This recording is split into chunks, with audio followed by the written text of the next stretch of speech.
Hi friends, இந்த நாளில் கூட உங்கள் அனைவரையும் இந்த நிகழ்ச்சி மூலம் சந்திப்பது எனக்கு அதிக மகிழ்ச்சி. உங்கள் வீட்டுக்குள்ளே நானும் இந்த ப்ரோக்ராம் மூலம் வந்து உங்களோட சில காரியங்களை பேசுகிற மாதிரி ஒரு அனுபவத்துக்கு நான் ரொம்ப கடவுளை நன்றி செலுத்துகிறேன். இது பலருக்கு ஒரு பெரிய ஒரு தைரியமும் ஆசீர்வாதமாக இருக்குதுன்னு சொல்கிறாங்க. ஸ்பெஷலாக அவங்க ஊர் பக்கம் போனால் சொல்கிறாங்க, சிலவங்க ஃபோனில் சொல்கிறாங்க. இதை கேட்க போல் எனக்கும் ரொம்ப I'm very encourage to do this. இன்றைக்கும் லைஃப்பை பற்றி உங்களோட ஒரு காரியம் பேசுகிறேன். கடந்த நாளில் நான் பேசின ஒரு காரியம், நம்ம லைஃப்பில் கடவுள் வந்து ஒரு பிளான் நமக்கு வச்சுக்கிறாரு.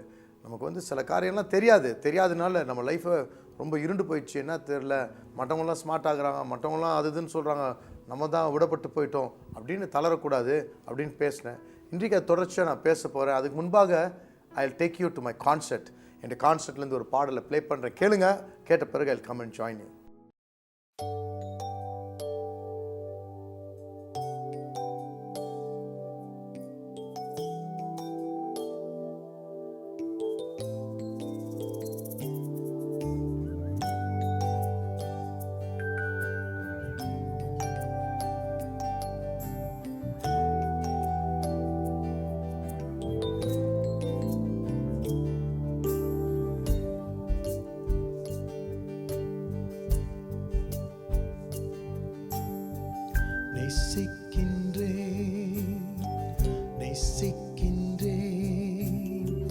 நேசிக்கின்றேன் இயேசுவே உம்மை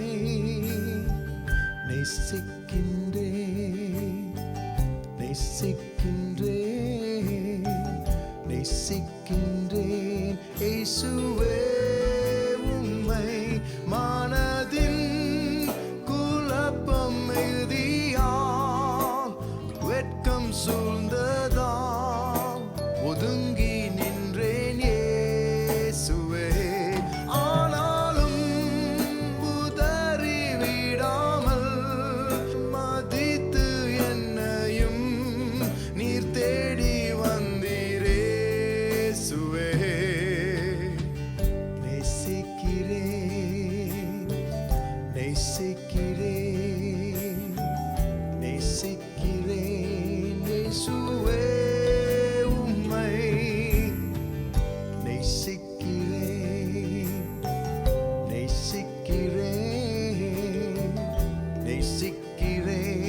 இயேசுவே உம்மை.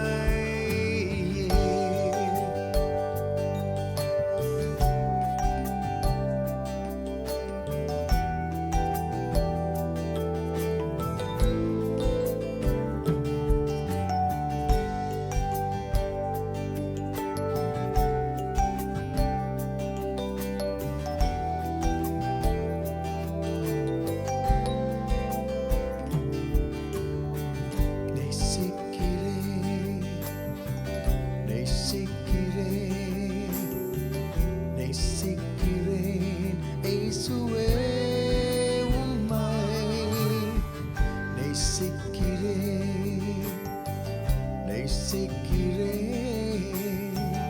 நேசிக்கிறேன் இயேசுவே உம்மை. எந்தன் வாழ்வில் நேர்ந்த காரியங்கள், அதன் உண்மை சூழ்நிலைகள், அதனால் நான் சுமக்கும் வேதனையையும் இயேசுவே நீர் ஒருவர் மட்டுமே அறிய முடியுமே. அதனால் தான் நீர் என்னையும் நினைத்தீர். நேசிக்கிறேன்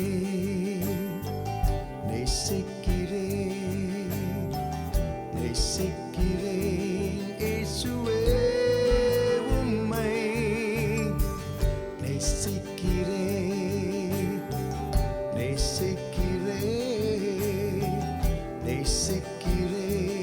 இயேசுவே உம்மை.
இயேசுவே உம்மை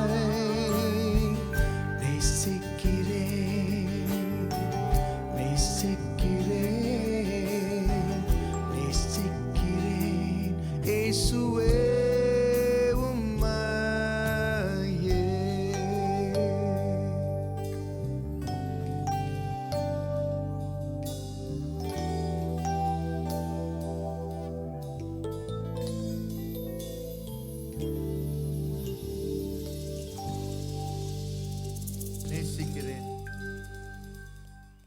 I hope you really enjoy that song. நான் சொன்ன விதமாக பாருங்கள், நம்ம லைஃப்பில் ரொம்ப தனிமையான ஒரு ஃபீலிங் ஆயிரும். ஸ்பெஷலாக எல்லாருமே வந்து நான் லைஃப்பில் நாங்கள் இந்த பிளான் வச்சுருக்கோம், அந்த பிளான் வச்சுருக்கோம் அப்படின்னு ஸ்பெஷலாக ஒரு காலேஜில் ஒரு கிளாஸில் கேட்குறாங்கன்னா ஒருத்தவன் ஒன்று சொல்லுவான், எனக்கு அந்த ட்ரீம், இந்த பிளான், அப்படி அம்பிஷன்னு. ஆனால் சிலருக்கு வந்து நமக்கு என்ன செய்யணுமே தெரியலையே அப்படின்னு சொல்லுவாங்க, யோசனையில் இருப்பாங்க. அப்படி தான் நானும் சின்ன வயசில் இருந்தேன். சொல்ல தெரியாது, ஆனால் மற்றவங்களாம் ஏதோ சொல்லுவாங்க, சரி நம்ம சொல்கிறதுக்காக நம்மளும் ஏதோ ஒன்று சொல்லிவிடுவோம். அப்படி இல்லை. ஆனால் வாழ்க்கையில் பார்த்தப்போ இட்ஸ் அ பியூட்டிஃபுல் திங். இந்த ஒரு வாழ்க்கைன்றது கடவுள் படைச்சிருக்காரு. ஒவ்வொரு மனுஷனுக்கும் it's a beautiful life. I'm really thankful. Every day is beautiful and it's a beautiful world. And இந்த வேர்ல்டில் வந்து நம்ம தனிமையாக இல்லை. நம்முடைய தாய் தாப்பம் கூட நம்ம இன்றைக்கி நம்மளோட கூட இல்லாமல் இருக்கலாம். நிறைய பேர் ஃப்ரெண்ட்ஸ் இல்லைன்னு கூட யோசிக்கலாம். அதனால் நம்ம லைஃப் ஃபினிஷ்டுன்னு கிடையாது, நம்மளை விடப்பட்டோம், தேங்கிட்டோம் அப்படிலாம் ஒன்றும் கிடையாது. ஏன்னா நிறைய தடவை நம்ம கடவுள் வந்து நம்ம வாழ்க்கையில் ஃப்ரெண்டாக இருக்க முடியுமான்றது ஒரு யோசனையே இல்லாமல் வாழ்கிறாங்க. அதனால் என்ன ஆகுது, அவங்க வாழ்க்கையில் ஒரு அனாதை மாதிரி ஒரு ஃபீலிங் ஆகுது. ஆனால் கடவுள் என்ன சொல்கிறாரு, உன் தாயும் தப்புன்னு கைவிட்டாலும் நான் உன்னை கைவிட மாட்டேன்றார். அப்படி சொல்லிவிட்டு அவர் ஒரு வார்த்தை சொல்கிறாரு பைபிளில் பார்த்தீங்கன்னா, நீ எங்கேருந்து உருவாயிருக்கன்னு பாரு, உன்னுடைய ஆவிக்குரிய தகப்பனாகிய ஆபிரகாமும் சாராவை பாரு. அவங்கள நான் என்ன பண்ணேன், ஒரு தனியான ஒரு நபராக இருக்க போலியே அவங்கள நான் அழைச்சி அவங்கள ஆசீர்வச்சு அவங்கள ஒரு இன்க்ரீஸ் பண்ணி அவங்கள ஒரு பெரிய மல்டிப்ளை பண்ணி அவங்கள ஒரு பெரிய ஆளாக நான் மாற்றினேன். அப்போ பார்த்திங்கன்னா ஒரு சாதாரண ஒரு இண்டிவிஜுவல் தான், இட்ஸ் நாட் அ குரூப். ஒரு ஒண்டியாக ஒரு ஆளை நான் அழைச்சி ஆசீர்வதித்து அவனை பெருசாக்குனேன், அவன் புகழாக்குனேன், அவங்கள வந்து ஒரு மல்டிப்ளை பண்ணேன். ஸோ இப்படி இருக்க போல் உனக்கும் எனக்கும் என்னையா தேவை, பெரிய கூட்டம் தேவை இல்லை. நம்ம பெரிய பேக்ரவுண்டுனா அவன் ஆண்டவர் என்ன சொல்கிறாரு, உன் தாய் வீட்டையும் தகப்பன் வீட்டையும் உன் சொந்த ஊரையும் விட்டு வாடான்னு கூப்பிட்டு வந்துட்டார். நான் உன்னை ஒரு ஜாதியாக மாற்றுவேன். உனக்கு இந்த மாதிரி ஒரு சப்போர்ட் இல்லைனாலும், இப்போ அந்த சூழ்நிலை பார்த்துருந்தாலும், the hope that you have is, கடவுள் உன்னோட கூட இருக்கும் பொழுது கடவுள் வந்து உனக்கு வேண்டிய அனைத்தையும் அவர் செய்வார். அவரை காட்டிலும் யாருப்பா செய்ய முடியும்? அவர் உனக்கு ஒத்தாசையாக இருந்தால் ஒரு மனுஷன் உன்னை எதிர்க்க முடியாது. உன்னை எதிர்த்தால் அவன் கடவுளை எதிர்க்கிற மாதிரி ஆகிடும். கடவுளை ஒருத்தர் எதிர்த்து மீள முடியுமா? முடியாது. அதனால் இன்றைக்கு உன்னுடைய சொத்தும் உன்னுடைய பலனும் உன்னுடைய ஸ்ட்ரென்த்தும் கடவுளாக மாற்ற போல், கடவுள் கரத்தில் நம்மளை ஒப்பு கொடுக்க போல், ஒரு டிவைன் கனெக்ஷன் பண்ண போல் நம்ம லைஃப் ரொம்ப சூப்பராகிடும். இப்போது அதை குறித்து நான் சொன்னேன். இன்றைக்கி நான் என்ன உங்களோட பேசுகிறேன்னா, இந்த ஆபிரகாமுடைய வாழ்க்கையில் பாருங்கள், அவர் வந்து வசனம் சொல்லுகிறது, Abraham went not knowing where he was going. கடவுள் வந்து அவனை அழைக்கிறார், உன்னுடைய சொகுசான உன் ஊரையும் தேசத்தையும் உன் குடும்பத்தையும் உன் தாய் தப்பனையும் விட்டுட்டு வா, நான் உன்னை தனி நபராக எடுத்து உன்னை நான் ஆசீர்வதித்து நான் ஒரு பெரியவனாக மாற்றுவேன், ஒரு பெரிய ஜாதியாக மாற்றுவேன்னு செய்தார். ஆனால் அவர் செய்யும் பொழுது இந்த மனுஷனுக்கு என்னங்க நம்பிக்கை இருக்கும்? கொஞ்சம் யோசித்து பாருங்கள். இன்றைக்கி உங்கள் வாழ்க்கையில் நீங்கள் பெரிய ஆளாகிடுவீங்க. ஆனால் பெரிய ஆள் ஆகிறதுக்கு முன்னால் ஒரு ப்ராசஸ் இருக்குது, அவர் பயம் இருக்குது. எப்படி நம்புறது, இதெல்லாம் எப்படிங்க ஆகும், இதெல்லாம் செய்கிறது எனக்கு மனப்போக்கம் இல்லையே, எனக்கு யாரும் இல்லையே சொல்கிறதுக்கு, அப்படிலாம் யோசனை இருக்கலாம். அதனால தான் இன்றைக்கி உங்களோட நான் பேசுகிறேன். இந்த பேச்சு என்னென்னா, ஆபிரகாமுடைய வாழ்க்கையில் he went not knowing where he was going. அப்படின்னா தான் எங்கே போகிறேன்னு அறியலை, அப்படியே போயிருந்தாராம். இந்தாங்க ரொம்ப நூதனமாகுது. ஒரு நூதனமும் இல்லை. இன்றைக்கி இந்த ஊரை விட்டு இன்னொரு ஊர் போகிறோங்க, இன்னொரு ஸ்டேட்டுக்கே போகிறோம். அந்த ஸ்டேட்டில் ஒரு அட்ரஸ்ஸு, அது எப்படி போகனே தெரிலங்க, எப்படி போகணும்னு எனக்கே தெரில. யாரை போய் கேட்குறது? நம்ம என்ன பண்ணோம், அந்த ஜிபிஎஸில் போட்ட உடனே அது வழி காட்டுது, அது பேசுது, நீ நேராக போ, இன்னும் ஒரு 200 மீட்ரு போ, இன்னும் வந்து லெஃப்டில் போ, நீ கொஞ்சம் தள்ளி பண்ணிட்ட, யூ டர்ன் எடு, இப்படிலாம் அது ஆலோசனை மாதிரி சொல்லி எங்கே போகிறோன்னே தெரில, என்னதோ ஒன்று பேசுது சாமி, போயிட்டே இருக்கிறோம். அப்படி தான் போகிறோம். காலையிலேருந்து சாயங்காலம் வரைக்கும் போய் கரெக்டாக இடம் போய் சேர்ந்த பிறகு தான் தெரியுது நிம்மதிப்பா வந்து சேர்ந்துட்டோம். அப்போனா எங்கே போகிறோன்னே தெரில, ஆனால் ஏதோ ஒரு இந்த டெக்னாலஜி ஏதோ சொல்லுது, அதை கேட்டு நம்ம போயிட்டுருக்குறோம். நீங்கள் பாருங்கள், இதே தான் அன்றைக்கி டெக்னாலஜி, ஜிபிஎஸ் இல்லை, ஆனால் கடவுள் இருந்தார் அவருக்கு. ஒவ்வொரு நாளும் லிட்டில் பை லிட்டில் கைட் பண்ணி இவருக்குன்னு நியமிக்கப்பட்ட அந்த காரியத்தை அவர் முழுமையாக செய்தார். அதுதான் ஆபிரகாம் சொல்கிறாரு. ஆபிரகாம் வந்து எங்கே போகிறேன்னே தெரியாமல் போயிட்டு இருந்தார். ஆனால் one day at a time, ஒவ்வொரு நாள் ஸ்டெப் பை ஸ்டெப். இதில் வந்து போகிறதுக்கு நம்ம வாழ்க்கையில் நம்ம சுய புத்தியை சாராமல் கடவுள் புத்தியை சாரணும். அப்போனா நான் நிறையா தடவை பெரிய குழப்பத்தில் போயிருக்கோம். எப்போ தெரியுமா? அந்த ஜிபிஎஸ். நீங்கள் பாரு, அந்த ஜிபிஎஸ் ஒழுங்காக சொல்லணும், திடீர்னு அந்த ஜிபிஎஸ்க்கு தெரில இதுதான் சுருக்கு வழி இப்படி போகலான்னு. இப்போ நம்ம அங்கே டக்குன்னு ரோட்டில் இருக்கிற சைன் போர்டை பார்த்து போகிறோமா, இல்லை இந்த ஜிபிஎஸ் சொல்கிறது கேட்க போகிறோமா? இது ஒரு தீர்மானம் எடுக்கணும். ரெண்டுத்தையும் செய்ய முடியாது. சில சமயம் டெவலப்மெண்ட் ஆகிக்குது, அப்டேட் ஆகலை, இதெல்லாம் குழப்பம். அப்போ என்ன ஆகுது? ஒரு பெரிய குழப்பமாகி டீட்டூர் ஆகுது. அதுக்கப்புறம் தீர்மானம் பண்ணுறோம், இப்போ வேணாம்பா இந்த போர்டு பார்க்குறது, நீங்கள் சொல்கிறதெல்லாம் வேணாம், ஏதோ ஒன்று செய்வோம், இது ஒழுங்காக சொல்லுது, இது பின்னாலே போகிறோன்னா போயிடும். இன்றைக்கி லைஃப்பில் வந்து அநேக சத்தங்கள் இருக்கும், அநேக வாய்ஸ் இருக்கும், அநேக காரியங்கள் இருக்கும். ஆனால் கரெக்டாக போய் சேர்றதுக்கு எப்படிங்க போகிறது? அதுக்கு தான் இயேசுவானவர் சொன்னார், நானே வழி. பாருங்கள், கரெக்டாக சொன்னார். மேப்புன்னு சொல்ல, நான் தான் வழிடான்றார். நான் தான் வழி, சத்தியமும் ஜீவனுமாக இருக்கிறேன். என் பின்னால் வந்தவன் யாரும் கெட்டு குட்டிச்சவராக போனதே இல்லை. அவன் வாழ்க்கை நல்லா தான் இருக்கும்.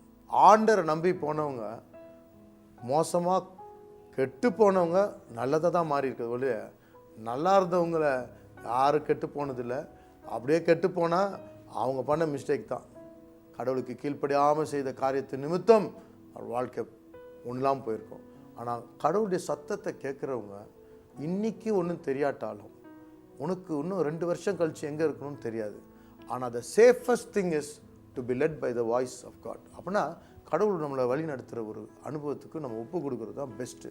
அதனால தான் ஆபிரகாமுடைய தொடக்கமே த ஃபாதர் ஆஃப் ஃபெய்த். பாருங்கள், நம்முடைய ஆவிக்குரிய தாப்பன் அவர் செய்த ஒரு காரியம், தன் சுய புத்தியை சாராமல் ஒரு முட்டாள் போல ஒரு தோற்றம், அவருக்கே எக்ஸ்பிளைன் பண்ண முடியல. எங்கே போகிறோங்க, ஃபைனல் டெஸ்டினேஷன் எங்கே தெரில, ஆனால் இன்னைக்கு வரைக்கும் தெரியும் நான் என்ன செய்யணும்னு.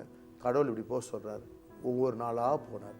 இன்றைக்கு இத்தகைய ஒரு ஒபீடியன்ஸுக்கு நம்ம வரணும்னா நம்ம சுயத்துக்கும் நம்ம ஞானத்துக்கும் நம்ம என்னால் செய்ய முடியும் அப்படின்ற காரியம் மறித்தா தான் இதுக்கு வர முடியும். ரெண்டுமே செய்ய முடியாது. இங்கே பாருங்கள், உன்னுடைய சாமர்த்தியத்தில் நான் சைன் போர்ட்ஸ்லாம் பார்த்து நான் போய்க்கிறேன்னா அப்படி போயிடணும். இல்லைங்க இதெல்லாம் ரொம்ப கஷ்டமாகுது, இந்த ஜிபிஎஸ் என்ன சொல்லுதோ அப்படியே நான் போகிறேன்னா அப்படி போகணும். ரெண்டுத்தையும் மிக்ஸ் பண்ணி குழப்படி ஆகிட்டு நிறைய பேருடைய டைம் வேஸ்ட் ஆகும். இன்றைக்கி உங்களுடைய வாழ்க்கையில் what is your guiding force? What is guiding you? உங்கள் வாழ்க்கையில் மற்றவங்க சொல்கிற வார்த்தை, மற்றவங்க ஒரு நாள் இன்றைக்கி சொல்லுவாங்க, நாளைக்கு அதே ஆளுங்க வந்து அப்படி இல்லைன்னுவாங்க, ஒரே குழப்பமாக இருக்குமே. இன்றைக்கி நம்ம லைஃப்பில் வந்து கடவுளை நம்பி நம்ம வாழ்க்கை போல நமக்கு ஃபுல்லாக எக்ஸ்ப்ளனேஷன் இல்லைன்னா கூட நம்ம அடைய வேண்டியதை அழகாக அடைஞ்சிருவோம். நம்ம வாழ்க்கையில் அடைய வேண்டியதை அழகாக அடைஞ்சிருவோம், பியூட்டிஃபுல்லாக ஆகிடும். ஏன்னா ஆண்டவர் சொல்கிறாரு, உன்னை ஒரு ஆடை வழி நடத்துகிற மாதிரி நான் உன்னை புல்லுள்ள இடங்களை கொண்டு போவேன், அமர்ந்த தண்ணீர் அண்டை தான் கொண்டு போவேன். பாருங்கள், டர்புலண்ட் வாட்டரில் போய் ஒரு அனிமல் வந்து தண்ணி குடிக்கிறது கஷ்டம்.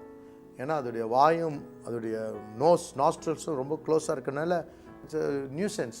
பட் அது அமர்ந்த தண்ணீர், நல்ல நிம்மதி, குவாய்ட் பிளேசஸ், க்ரீன் பாஸ்டர்ஸ், எல்லாத்துலேயும் உன்னை பாதுகாத்துன்னு உன்னை கொண்டு போகின்றார்.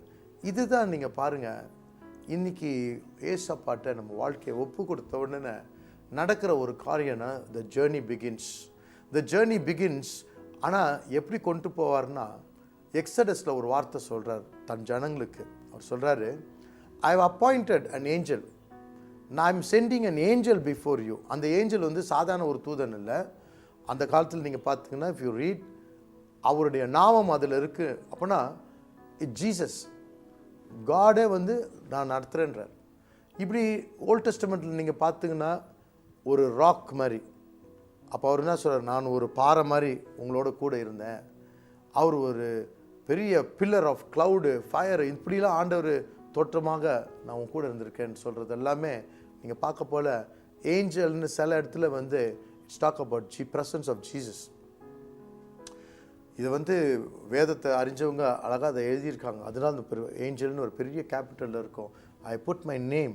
அதனால தான் எந்த ஏஞ்சலுக்கும் அவர் சொல்ல மாட்டார், நீ கீழ்ப்படியலைன்னா உன் வாழ்க்கை அழிஞ்சு போகும். அவர் சொல்கிற பிரகாரம் நீ செய்யலைன்னா you will finish your life. இப்படிலாம் வந்து சாதாரண ஏஞ்சல் இல்லை. You obey and you will see. அப்போது அவர் என்ன சொல்கிறாரு, உன்னுடைய எனிமிக்கு பயப்படாத, உன் எனிமியுடைய எனிமியாக நான் இருப்பேன். இதெல்லாம் சொல்ல போல் அவர் என்ன சொல்கிறார், this angel will take you safe to the place I prepared for you. அப்போனா கடவுள் வந்து நமக்குன்னு ப்ரிப்பேர் பண்ணியிருக்காராம். பாருங்கள், உனக்கு நியமிக்கப்பட்ட இடத்துல இந்த தூதனானவன் தேவன் உன்னை கரெக்டாக கொண்டு போய் உனக்குன்னு ப்ரிப்பேர் பண்ணியிருக்காரு. ஸோ அப்போது நம்முடைய லைஃப்பில் நம்மளுடைய ஜேர்னி எல்லாம் கடவுளுக்கு தெரியும். அதுக்கு வேண்டிய தேவையும் அப்பாயின்மெண்ட்டும் காட்ஸ் இன்டர்வென்ஷன் எல்லாமே ஆண்டவர் பிளான் பண்ணி வச்சுக்கிறார். இதில் பியூட்டி பார்த்திங்கன்னா காட்ஸ் கனெக்ஷன். அந்தந்த இடத்துல யாரை நம்ம சந்திக்கணும், யாருடைய உதவி நமக்கு வரும், இதெல்லாம் இருக்குது. இதெல்லாம் எதர்ச்சியாக ஃப்ளூக் இல்லை, இதெல்லாம் appointed by God. But you must get started into that journey. அந்த ஜேர்னி, அந்த ஒரு பிரயாணம் ஆண்டவரோடு நம்ம தொடங்கும் பொழுது தான் அந்த டிவைன் கனெக்ஷனை எக்ஸ்பீரியன்ஸ் பண்ணுவோம். டிவைன் கனெக்ஷன்ஸ் எப்படி வருதுன்னா, சரியான நேரத்தில் சரியான இடத்துல சரியான நபர்களை போய் சந்திக்கிறோம் பாருங்கள். இதெல்லாம் ஒரு மனுஷன் பிளானே பண்ண முடியாது. பிளான் எப்படி பண்ண முடியும், நமக்கே தெரில. அதனால் அவன் என்ன சொல்லுவான், கடவுளை பற்றி நம்பிக்கை இல்லாதவன் ஏதோ ஃப்ளூக்கு லக்கு அப்படின்னு சொல்லிட்டு போயிடுவான். ஆனால் அதெல்லாம் என்னென்ன, கடவுள் நியமித்த ஒரு காரியங்கள், God's appointment, God's intervention in your life. So இன்றைக்கி உங்கள் லைஃப்பில் எங்கள் அப்பா இல்லை, எனக்கு சொந்தத்தில் நிறையா உதவி இல்லைன்னு நினைக்க வேணாம். ஆண்டவர் என்ன சொல்கிறாரு, நீ தனியான ஒரு மனுஷனை தான் நான் எடுத்தேன், ஒரு தனியான ஒரு நபரை தான் நான் தேர்ந்தெடுத்து அவனை ஆசீர்வதித்து அவனை பெரிதாக்குனேன். இன்றைக்கி உங்கள் வாழ்க்கையிலும் இதை செய்ய வல்லவராக இருக்கார். இதுதான் இன்றைக்கி உங்களோட நான் பகிர்ந்து கொள்கிற ஒரு காரியம். எனக்கு படிப்பு இல்லை, என் பேக்ரவுண்டு இல்லை, நான் பெரிய உயர்ந்த ஒரு குடும்பத்தில் பிறக்கலை, இப்படிலாம் குறைகள் இருக்கலாம், அதெல்லாம் இருக்கட்டும். நமக்கு அது இப்போ மேட்ரு கிடையாது. யார் நம்மளை உயர்த்த போகிறா, யாராக நம்ம மாற போகிறோம், மாற்றுற ஒரு திறன் யார் கையில் இருக்குது, கடவுள் கையில் இருக்குது. அவர் is willing to do it. அவர் என்னை அழைத்து உலகம் தோன்றுறது முன்பாக நான் உன்னை தெரிஞ்சிருக்கேன்றாரு. ஸோ அந்த மாதிரி காரியத்தில் நம்மளை ஒப்பு கொடுக்குற ஒரு அனுபவம் வரணும். இல்லைன்னா ரொம்ப அலசடி தலை குழம்பி மற்றவங்கெல்லாம் சாமர்த்தியம் நம்ம தான் வேஸ்ட்டுனாகி ஒரு தேங்கி போன ஒரு வாழ்க்கை ஆகும். அவங்க வாழ்க்கையில் அதிக திறன் இருந்தும் அதை அவங்க வாழ்க்கையில் பயன்படுத்த முடியாமே அவங்க வாழ்க்கை மறித்து போகுது. ஏன்னா அவங்க வாழ்க்கையில் என்னென்னா, இந்த கடவுள்கிட்ட அவங்க ஒப்பு கொடுக்கல, கடவுளோட ஒரு கனெக்ஷன் வரல. அவங்க வாழ்க்கையில் இந்த ஜிபிஎஸ் இன்னும் ஸ்டார்ட் ஆகலை. அவங்க ஏதோ சுற்றிட்டுருக்குறாங்க மற்றவங்க சொல்கிறத கேட்டு. இன்றைக்கி உங்கள் வாழ்க்கையில் ஒரு திசைக்கு ஒரு டைரெக்ஷனோட ஆண்டவர் நம்மளை கைட் பண்ணுற ஒரு அனுபவத்துக்கு வாஞ்சிக்கிறோமா? அதுதான் important. Do you desire to be led by God? Do you desire to be a part of God's plan?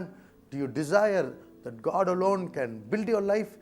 இதை நம்ம செய்யும் பொழுது தான் நம்ம வாழ்க்கையில் நம்பிக்கைன்னு வருது, அவரை சார்ற ஒரு அனுபவம் வருது. என்னை சார்ற அனுபவம் என்னை விட்டு போகுது, என் சுயத்துக்கு மறிக்கிறேன். I want God's purpose to come true அப்படின்னு நம்பும் பொழுது God takes over your life. அவர் உடனே ஒரு தூதர், ஆண்டவர் சொல்கிறாரு, உன் மேலே என்னுடைய பிரசன்னம் இருக்கும். இயேசுவானவர் சொல்கிறார், நான் உன்னோட கூட இருப்பேன். ஸோ இதெல்லாம் வரும் பொழுது என்னாகுது, உனக்கு முன்பாக போய் அடைக்கப்பட்ட வாசல்கள் திறக்கிறது என் வேலை, கோணலானவைகளை நேர்படுத்துறது என் வேலை, கடவுளுடைய வேலை, நம்ம வேலை இல்லை. உனக்கு அறியாதது எட்டாதது இருள் இருக்கிற பெரிய பொக்கிஷங்களை, உனக்கு இது வரைக்கும் தெரியாத காரியங்களெல்லாம் உன் வாழ்க்கையில் நான் கொண்டு வருவேன்றார். அப்போது லைஃப் ரொம்ப இன்ட்ரெஸ்டிங்காக அட்வென்ச்சரஸாக மாறலையா? Every day is a beautiful surprise, because every day is a miracle. Every day கடவுள் ஏதாவது ஒரு புதிய, அதுதான் அவர் சொல்கிறாரு, his mercies are fresh every morning. அவருடைய இரக்கம் அவ்வளோ புதுசாக இருக்கான், ஒவ்வொரு நாளைக்கும் புதுசாக இருக்கான். And he loads us with good benefits. அவர் பாருங்கள், நமக்கு இடம் கொள்ளாத அளவுக்கு அவர் நன்மையினால் நான் உன்னை திருப்திப்படுத்துவேன்றாரு. இன்றைக்கி உங்கள் வாழ்க்கையில் இதெல்லாம் அனுபவமே இல்லாமல் எங்கே டிஸ்கனெக்டடாக உட்காந்துருக்கோமா? எங்கேயோ ஒரு ஸ்பெக்டேட்டர் மாதிரி வேறு கதையை பார்த்துக்கிட்டு இல்லைங்க.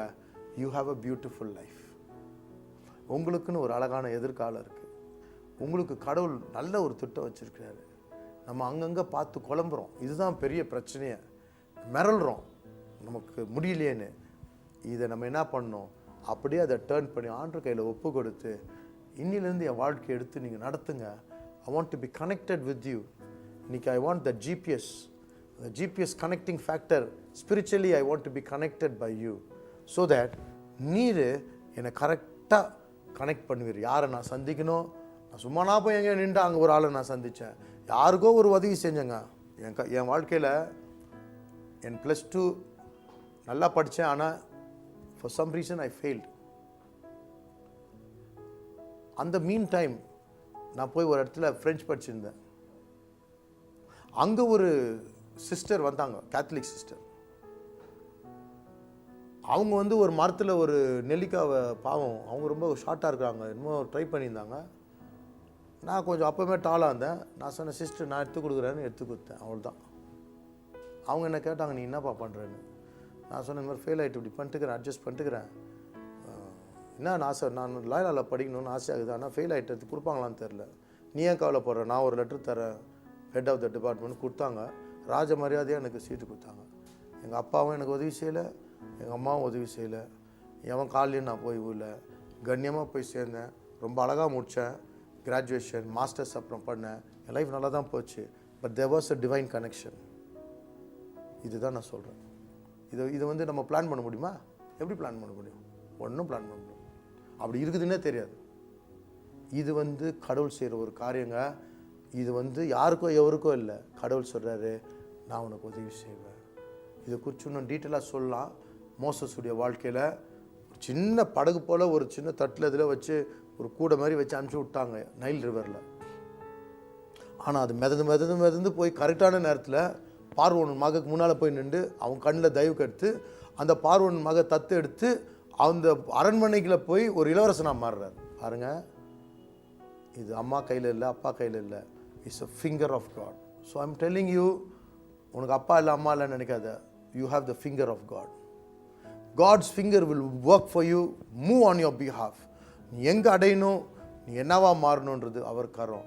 சிம்பிளாக உன்னை விட்டு கொடுத்து சொல்லுங்கள், ஆண்டவரே பெரிய காரியம் தெரியாது, but your plans must come true in my life. அந்த டிவைன் கனெக்ஷன் எனக்கு வேணும். கடவுளோட மதம் இல்லை, ஒரு நெருங்கிய ஒரு அனுபவம் எனக்கு வேணும்னு கேளுங்க. உங்கள் வாழ்க்கையில் நீங்கள் எட்டாத பெரிய காரியம் உங்கள் வாழ்க்கையில் ஆண்டவர் கட்டவிழ்ப்பார். உங்கள் வாழ்க்கை ரொம்ப ஜெகஜோதியாக நீ யோசிக்கிறதுக்கு மேலே இருக்கும். அண்டு ஆபிரகாமை போல் என்ன செய்கிறோன்னு தெரியாட்டா கூட பரவாயில்ல, அவரை நம்பி நம்ம வாழ்வோம். அவர் ஒருபோதும் நம்மளை கைவிட மாட்டார். He will establish you. He will do it for you. ஆண்டவரே, இந்த நாளில் இந்த ப்ரோக்ராமை பார்க்குற உங்களுடைய பிள்ளைகளுக்காக ஜெபிக்கிறேன். மனசு உடஞ்சி என்ன செய்யணும் என்ன தெரியல, நமக்கு தான் அறிவு இல்லையா, நம்ம தான் ஞானம் இல்லையா அப்படின்னு தன்னை குறிச்சே மட்டா யோசித்து அவங்க வாழ்க்கையில் மற்றவங்களாம் ரொம்ப ரொம்ப ஸ்மார்ட்டாக இருக்கிறாங்க, நமக்கு யாரும் இல்லை, நம்ம விடப்பட்டோன்னு நினைக்கிறவங்கள கைப்பிடிச்சு தூக்குங்கப்பா. தகப்பன் இல்லை, தாய் இல்லை, அறிவில்லை, எனக்கு என்ன செய்ய தெரியலன்னு பாவம் கஷ்டப்பட்டுருக்க அந்த உள்ளங்களை தைரியப்படுத்துங்கன்னு நான் கேட்குறேன். பலப்படுத்தி நான் இருக்கிறேன் உனக்குன்னு சொன்ன தேவனே, அவர்களை ஆசீர்வதித்து அவங்களுக்கு இந்த அனுபவத்தை கொடுங்க. இங்கே பார்த்து கொண்டு இருக்க ஒவ்வொருவரையும் ஆசீர்வதித்து அவங்க வாழ்க்கையை பெரிய வாழ்க்கையாக மாற்றுங்க ஆண்டவரே. இயேசு மூலம் கேட்க பிதாவே, ஆமென். டியர் ஃப்ரெண்ட்ஸ், எப்பொழுதுமே நம்முடைய நிகழ்ச்சி ஞாயிற்றுக்கிழமையில் இருந்துச்சு. இப்பொழுது ஞாயிற்றுக்கிழமையிலிருந்து புதன்கிழமையாக மாறி இருக்குது. அதே 10:30 மணி நைட்டுக்கு நம்ம நிகழ்ச்சி வரும், பாருங்கள். அது மட்டும் இல்லை, நம்முடைய யூடியூப்பில் போய் Isaac Joe MNM Isaac Joe TV ministries இதை டைப் பண்ணிங்கன்னா நம்முடைய தமிழ் செய்திகளையும் நீங்கள் பார்க்கலாம். நீங்கள் வந்து அதில் போய் நீங்கள் சப்ஸ்கிரைப் பட்டன் அமுக்கி அதில் இருக்கிற பெல் பட்டனையும் அமுக்குனுங்கன்னா நம்ம ரிலீஸ் பண்ணுற ஒவ்வொன்றும் தவறாமல் உங்களுக்கு முதல்ல அறிவிக்கப்படும்.